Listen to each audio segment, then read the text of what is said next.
One would generally expect that UFO-related documents published by various government agencies around the world would have little strangeness in these reports if it is going to release for anyone in the public to read. However, this is clearly not the case when it comes to the fascinating report released by the British government, a close encounter that took place in 1962 in a historic village, Albury, in Wiltshire, England. This case involves a shape-shifting UFO that somehow transformed into a terrifying worm-like monster. The witness's name remains redacted in the official document titled Flying Saucer Incident of Albury, Wiltshire, September 4th, 1962. The witness was 52 and lived in the area her entire life. She seems to take a liking for Neolithic standing stones which are arranged around her village. She often takes late-night walks around the ancient site to get a sense of well-being. One of these late-night walks would cause her to encounter a serpentine space creature and prompt the Air Force's investigation into this quiet village. In contrast to how a military agency is normally expected to handle UFO incidents, this particular event was treated with the utmost seriousness by the Air Force. 2 agents arrived in the village to question the woman. She told them that walking around the rocks late at night is one of her daily activities, and she does it at least twice a week. It was about 10 p.m. during her walk. She was shocked to see a glowing spear light hovering about 10 feet above the ground. It was about 2 feet in diameter and danced elegantly among the rocks, clearly under some intelligent control, as it was especially careful not to hit any of the monoliths during its swerving maneuvers.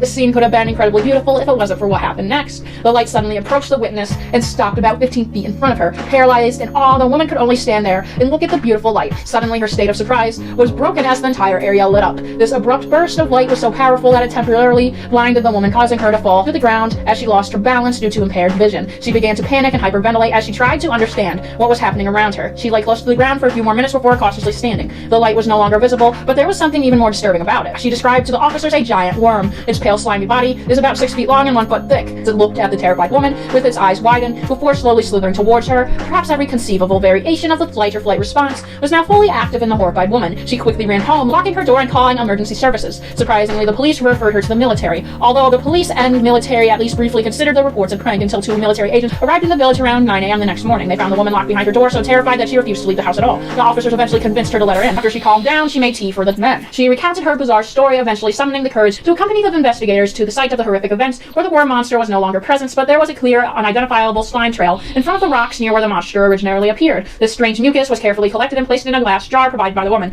It was presumably taken back to the Air Force Base and analyzed, but strangely nothing has been published about the findings. The officers ensured that the woman did not need any medical assistance for anxiety before thanking her and asking her not to talk about the incident. She apparently never heard anything else from the military, but nothing else came out of this strange report, now known only from an obscure declassified document.